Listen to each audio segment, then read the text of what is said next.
Our tagline is America's Keswick, where God speaks to hearts and transforms lives.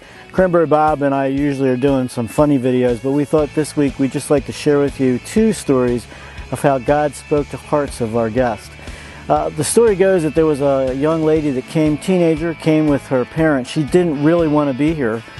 In fact, she had an interesting past, smoker, drinker, had a radio program that her parents didn't know she had.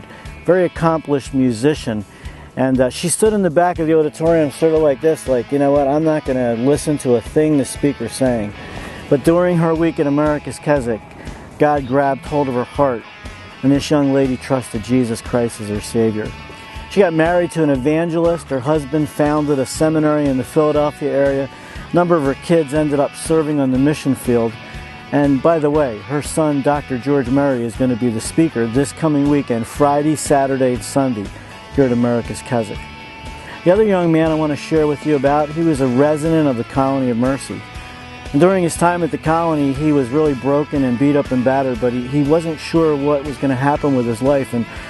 And one night he snuck out of his room, not something that we normally recommend to the guys, and went to the colony chapel. And as he says in his testimony, got down on his face before God. He was praying that God would actually take him home. But it was at that moment of brokenness and surrender that Chris Thompson gave his heart and life to Jesus Christ. Chris is a church planter and now a pastor in England. And we're thrilled that Chris is going to be speaking here at America's Keswick next week, Sunday evening through Wednesday night. And I know that your hearts are going to be blessed as these two men of God share with you what Jesus Christ can do in your life to help you walk in victory. Come to America's Keswick, a place where God speaks to hearts and transforms lives. Maybe it'll be your life.